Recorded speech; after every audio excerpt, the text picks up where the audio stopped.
আসসালামু আলাইকুম। সবাইকে শুভেচ্ছা জানাচ্ছি মাসুম মাহবুব। ইরান একটা বড় ফরমেট এখন লড়াই শুরু করে দিয়েছে। সেটা কি? আমেরিকা ইরানের সাথে যতগুলো ফ্রন্টে অ্যাটাক করেছে প্রত্যেকটা কৌশলে ইরান তাদেরকে বিট করেছে। আমেরিকা সিজ ফায়ার করে আরেকটা বড় যুদ্ধের প্রস্তুতি নিচ্ছিল। ইরান সারপ্রাইজ অ্যাটাক করে জর্দানকে ১২টা বাজিয়ে দিয়েছে এবং জর্দানের মার্কিন যুক্তরাষ্ট্রের গর্বের F-35 ৩ টা ধ্বংস করেছে এবং আরো বেশ কয়েকটাকে ক্ষতিগ্রস্ত করেছে। এই খবরগুলো আমি গত কয়েকবার দিয়েছি আপনাদের। আজকে কুয়েতে আবার বৃহৎ আকারে অ্যাটাক করেছে। কুয়েতে আমেরিকার একটা ঘাঁটি নতুন করে আবার রিব্যাক করছিল। নতুন করে সংস্কারের কাজ চলছিল। সেটাকে অ্যাটাক করেছে। জর্দান, কুয়েত, আরব আমিরাত, কাতার এই প্রত্যেকটি দেশের ঘাঁটি থেকে আমেরিকান সেনারা পালাতে শুরু করেছে। বলা হচ্ছে যে আরব আমিরাতের একটি বৃহৎ ঘাঁটি থেকে মার্কিন যুদ্ধ বিমানগুলোকে সরিয়ে নেওয়া হয়েছে এবং সেই ঘাঁটি খালি করে ফেলেছে। কাতারের আল উদেইদ সবচেয়ে বড় বিমান ঘাঁটি খালি করে ফেলেছে। আমেরিকা ইউরোপ থেকে যে অস্ত্রগুলো, প্রতিরক্ষা ব্যবস্থাগুলো, যুদ্ধ বিমানগুলো এনেছে ইরান টার্গেট করলে সেগুলোকে ধ্বংস করে ফেলেছে। এখন আরব সবাই ছুটে গেছে চীন, রাশিয়ার কাছে, ইরানের হাত থেকে আমাদের বাঁচাও। অন্যদিকে লোহিত সাগরে হুতিদের ধোলাই খেয়ে সৌদি আরব এবার ইয়েমেনে স্থল বাহিনী পাঠিয়ে একটা যুদ্ধের পরিকল্পনা করছে। ইয়েমেন বলছে তোমাদেরকে আমরা স্বাগত জানাই, আসো, ঠিক প্যাকেট করে পাঠিয়ে দেব। পাশাপাশি ইরানের যিনি খাতামাল আম্বিয়া গ্রুপের প্রধান, ইরানের খাতামাল আম্বিয়া কেন্দ্রীয় সদর দপ্তরের শীর্ষ কমান্ডার বলেছেন যে এই অঞ্চলে কফিন তাদের সামরিক সরঞ্জামের অবিচ্ছেদ্য অংশ হয়ে যাচ্ছে। অর্থাৎ আমেরিকা প্রতিদিন যে সামরিক অস্ত্র নিয়ে ইরান এই মধ্যপ্রাচ্যে প্রবেশ করছে, এবার তারা সেই অস্ত্র বোঝাই প্যাকেটগুলোতে তাদের সামরিক সদস্যদের, সেনাদের লাশ নিয়ে বাড়ি ফিরছে।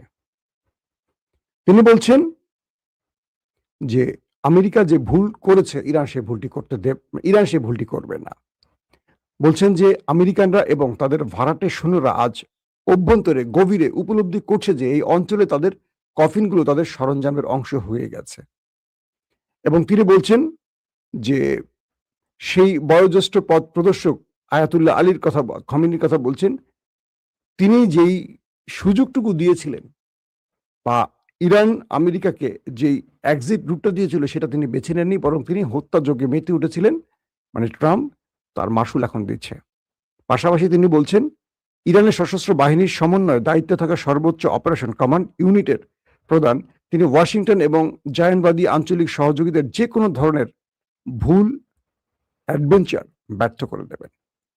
দর্শক, আর আল জাজিরার গুরুত্বপূর্ণ খবরের শিরোনাম আমরা দেখলাম যে মার্কিন president Donald Trump board of piece কর্তৃক প্রণীত গাজা বিষয়ক একটি খসড়া শান্তি চুক্তিতে হামাস সম্মত হয়েছে।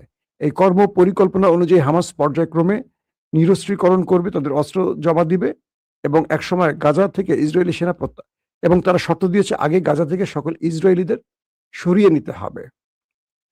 একটা ব্যাপার গেল। আর আজকে আপনারা জানেন যে সৌদি আরব এবং ইয়েমেনের মধ্যে উত্তেজনা ক্রমান্বয়ে বাড়ছে। এই অঞ্চলে বলা হচ্ছে যে যেকোনো সময় আরো বড় অ্যাটাক হতে পারে এবং স্পেনে মরক্কো থেকে ৬০,০০০ মানুষ অবৈধভাবে প্রবেশ করেছে। আপনারা সেই খবরটি হয়তো বিভিন্ন গণমাধ্যমের সূত্রে জেনে গেছেন।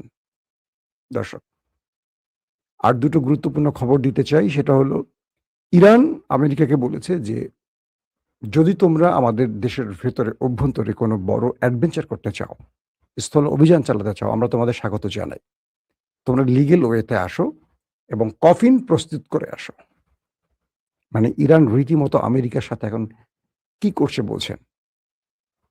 ট্রাম্প সাংবাদিকদেরকে ইন্টারভিউ দেয়াকালে তার মুখটা ছিল ছাইয়ের মতো কালো, কারণ তার কাছে প্রতিনিয়ত যে খবরগুলো আসছে সেখানে তাদের সৈন্যদের প্রাণ হারানোর খবর আসছে, মূল্যবান যুদ্ধ বিমান ধ্বংসের খবর আসছে, আরব দেশ ছেড়ে যেতে হচ্ছে। আরবরা এখন আমেরিকাকে বলছে যে তোমাদেরকে যুগের পর যুগ যে টাকা পয়সা দিয়ে পালছি আমরা, তোমরা যে পালাচ্ছ আমাদের ফেলে, আমাদের রক্ষা করবে কে? আমেরিকা বলছে যে তোমাদেরকে রক্ষা করতে গিয়ে তো আমরাই শেষ হয়ে যাচ্ছি। আমার প্রতিরক্ষা ব্যবস্থা ধ্বংস হয়ে যাচ্ছে। আমার সেনাবাহিনীর সদস্যদেরকে মেরে ফেলতেছে ইরান। তোমরা তো আমাদের সাথে এই যুদ্ধে আসছো না। ইউরোপ আসছে না, ন্যাটো আসছে না। কি করব একা? তার মানে আরব এবং আমেরিকার মধ্যেও এখন বিশ্বাস-অবিশ্বাসের দোলাচল শুরু হয়ে গেছে। হুতিরা বলছে যদি সৌদি আরব স্থল অভিযান শুরু করে, এটা হবে সৌদি আরবের রাজপরিবারের পতনের মূল কারণ।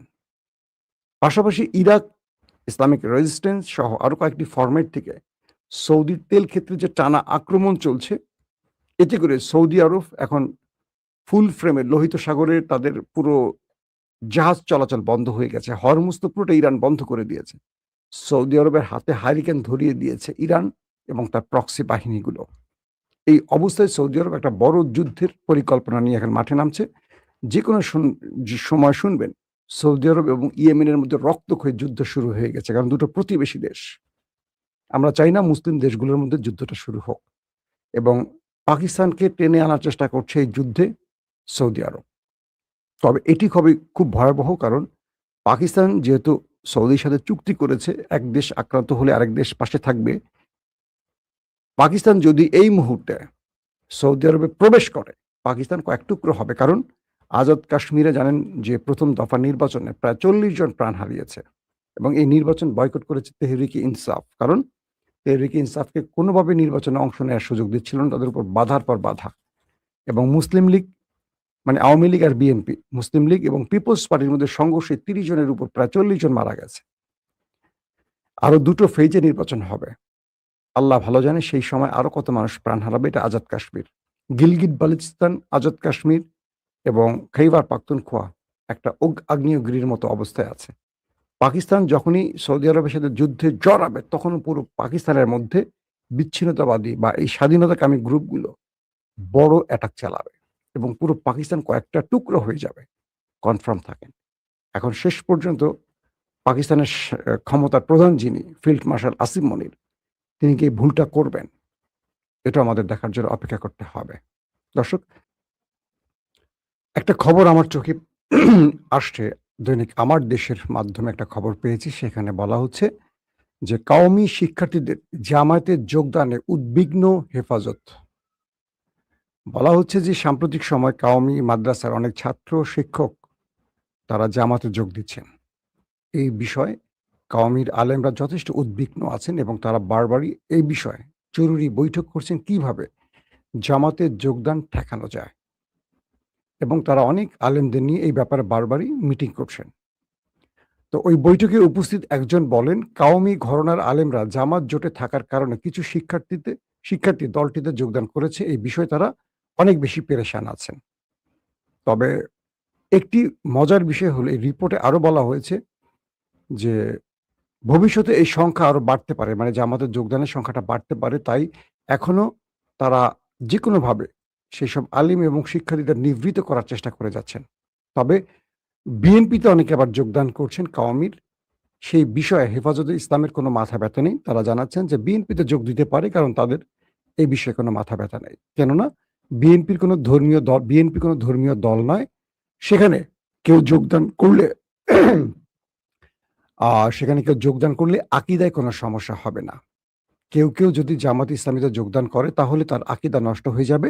তাই জামাতে যোগদানের বিষয়টি অবশ্যই প্রতিহত করতে হবে। আজকে আমার দেশ পত্রিকায় এই সংবাদটি আসছে একদম বলা যায় যে লিড, আপনারা দেখবেন যে লিড শিরোনামের কাছাকাছি একটা শিরোনাম করা হয়েছে। Second lead. অর্থাৎ হেফাজতের আলেমরা বলছেন যে জামাতে যোগ দেয়া যাবে না। সেখানে গেলে আকীদা নষ্ট হয়ে যাবে। তো তাকে প্রশ্ন করা হলো, অনেকে তো বিএনপিতে যোগ দিচ্ছে। তখন বলল, না, এটা সমস্যা নাই। বিএনপিতে যে চাক যোগ দিতে পারে, আওয়ামী লীগে চাইলেও যোগ দিতে পারে। আপনারা জানেন যে কওমির অনেক আলেমরা আওয়ামী লীগের সাথে জড়িত আছেন, রাজনীতির সাথে সুসম্পর্ক আছে এবং আওয়ামী লীগকে ভোট দিয়ে থাকেন অনেক কওমির শিক্ষার্থী বা আলেম বা কওমি পন্থীরা।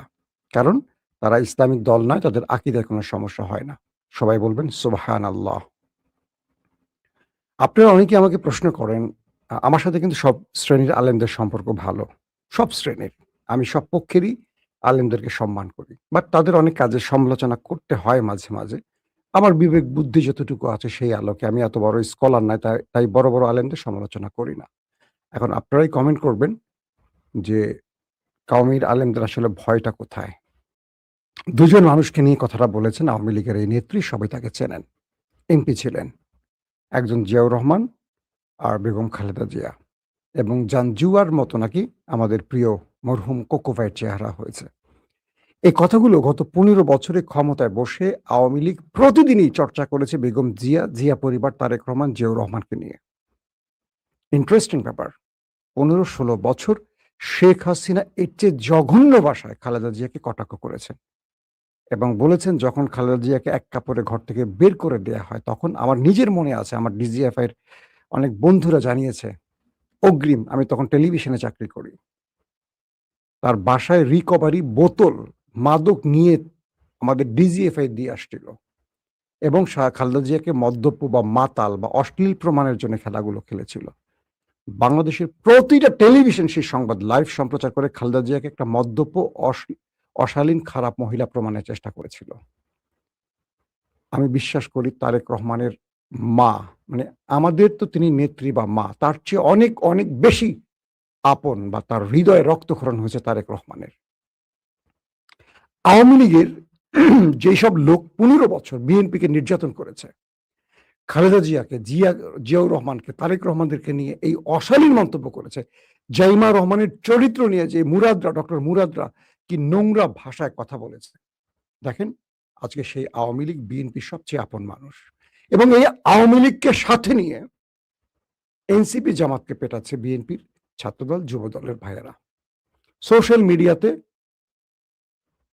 নাসিরুদ্দিন পাটোয়ারির বেয়াদবির জন্য তাকে মারা হচ্ছে, যেখানে সেখানে তাকে প্রতিহত করা হচ্ছে, আঘাত করা হচ্ছে।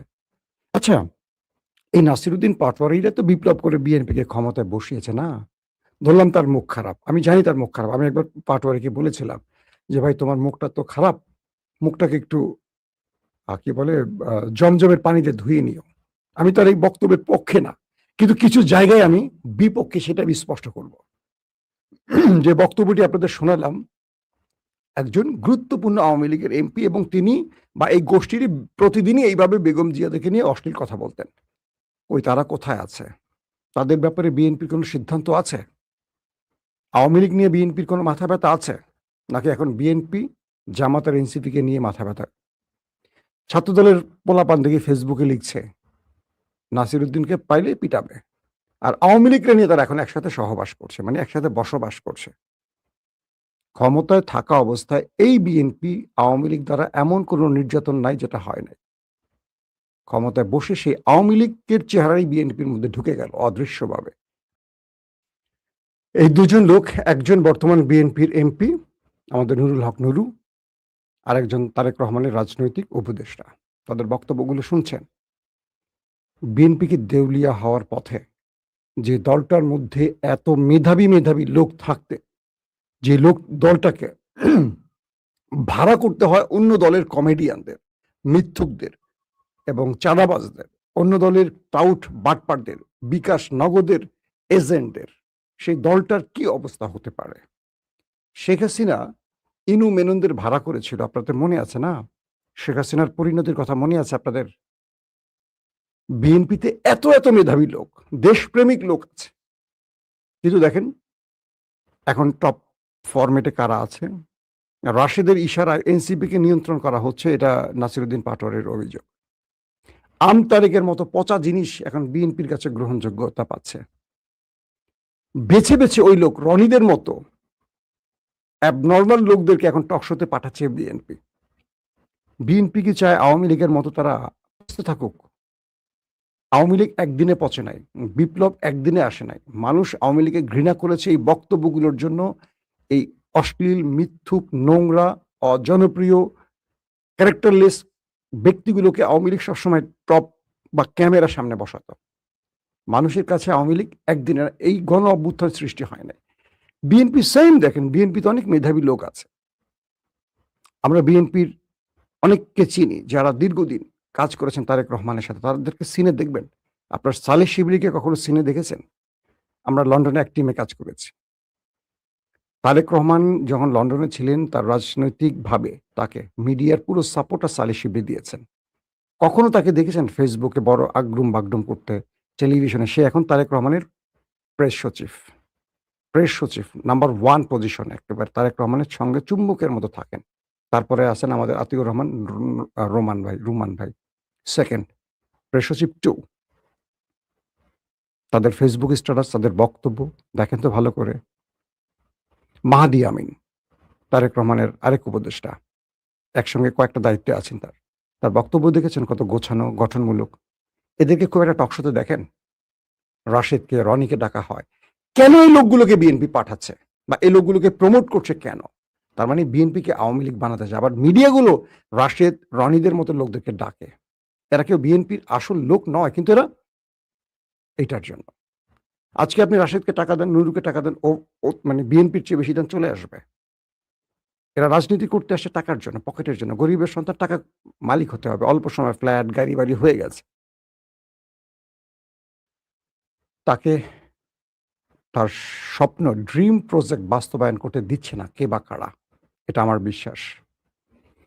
আজকে এনসিপির নাসিরউদ্দিন পাটোয়ারি যদি বেয়াদব হয়, তাহলে আওয়ামী লীগের লোকগুলো ১৬ বছর যা করেছে ১৬ বছরে তাদেরকে কি বলবে?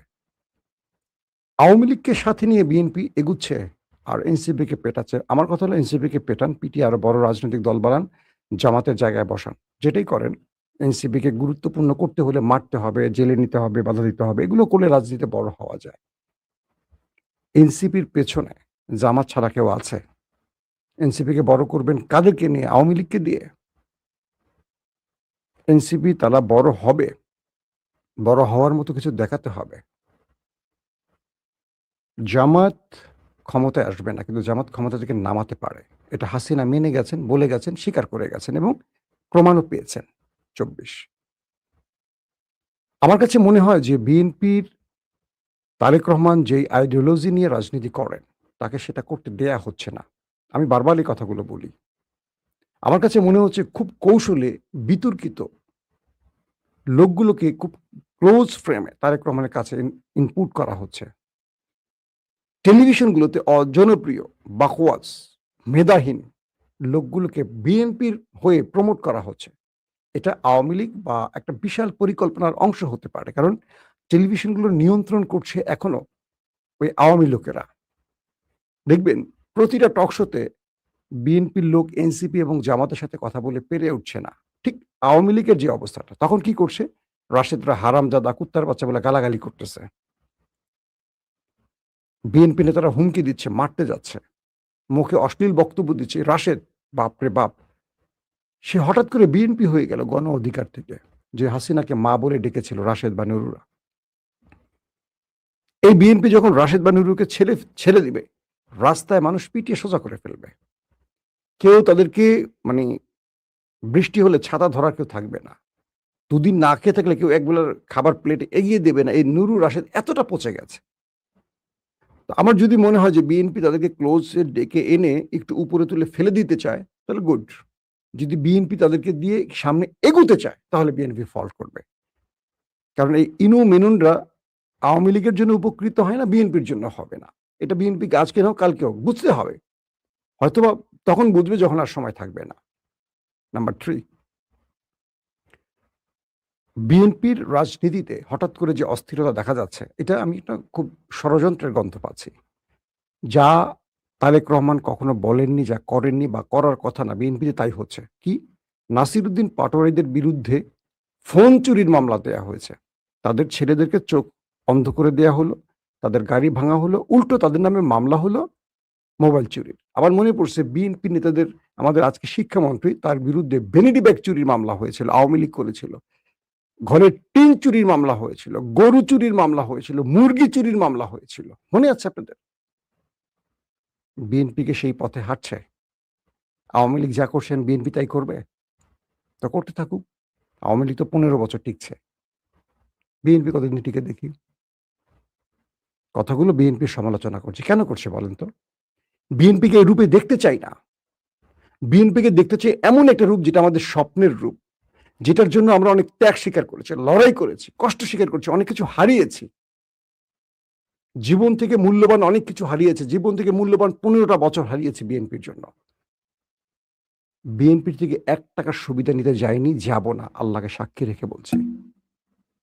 আল্লাহকে সাক্ষী রেখে বলছি লাইভ ব্রডকাস্ট আপনাদের বলছি, সুবিধা নিতে যাইনি, যাব না। আমি মাসুম সুবিধা নিতে চাইলে রাশেদদের চেয়ে অনেক গুরুত্বপূর্ণ জায়গায় যাওয়ার ক্ষমতা আল্লাহ আমাকে দিয়েছে, যোগ্যতা আমাকে দিয়েছে। কারণ আমি বিএনপির টপ ২ জনের সাথে কাজ করেছি, বেগম জিয়া এবং তারেক রহমানের সাথে। আমি যাইনি সেখানে, আমাকে ডাকা হলেও আমি যাব না। কারণ রাজনীতি হলো একটা পাপ। একটা পাপ। কি পাপ? এই দেশে আপনি রাজনীতি করে মানুষকে বাঁচাবেন, দেশকে রক্ষা করবেন, এটা একটা স্লোগান। মূলত সবাই পকেটের জন্য যায়। আমি পরকালকে বিশ্বাস করি, আল্লাহকে ভয় করি, কবরকে ভয় করি। সেজন্য রাজনীতি থেকে দূরে থাকি। কারণ মৃত্যুর পরে আমি আল্লাহকে কি জবাব দিব? ব্যক্তিগতভাবে একজনের ক্ষতি করতে পারি। রাজনীতি করলে পুরো 18 কোটি মানুষকে ক্ষতি করতে হয়, ঠকাতে হয়। সেই কাজটা আমাকে দিয়ে হবে না। আশা করি বিএনপির ভাইদের জন্য যে নসিহতগুলো করলাম চিন্তা করবেন। এই কথাগুলো আওয়ামী লীগের জন্য বলতাম ১ম দিকে। তারপরে বলা বন্ধ করে দিয়েছি, কারণ আওয়ামী লীগ শত্রু বানিয়ে ফেলছে। এখন বিএনপি শত্রু বানাবে। এই মাসুম তো আমাদের লোক ছিল। এরকম কথা বলে কেন? কেন বলি? একটু কান পাতেন। শুনতে চেষ্টা করেন মানুষ কি বলে বিএনপির এসব কর্মকাণ্ডে। সারা ডিস্ট্রিক্টগুলোতে, রাস্তাঘাটে, দোকানপাটে চাঁদাবাজি, বিভিন্ন অভিযোগ একদম সেফ। মির্জা ফখরুল ইসলাম আলমগীর কালকে কি বলেছেন? পূর্বের চেয়ে এখন চাঁদাবাজি, দুর্নীতি আরো বেড়েছে। এই রাষ্ট্রের কিচ্ছু পরিবর্তন হয় নাই, একমাত্র তারেক রহমান ছাড়া। কে বলছেন? মির্জা ফখরুল ইসলাম আলমগীর, দলটির মহাসচিব, এলজিআরডি মন্ত্রী। পূর্বের চেয়েও এই সময় এসে, মানে এই সময়ে গত ৫ মাসে দুর্নীতি আরো বেড়েছে, লুটপাট বেড়েছে। কেউ সঠিক পথে হাঁটছে না, বরং একমাত্র তারেক রহমানই চাচ্ছেন পরিবর্তন, আর কেউ পরিবর্তন হয়নি। মির্জা ফখরুল ইসলাম বলেছেন এই কথাটি, আমার বক্তব্য না। আজকের মতো বিদায় নিচ্ছি। প্রত্যেকে ভালো থাকবেন। আল্লাহ হাফেজ।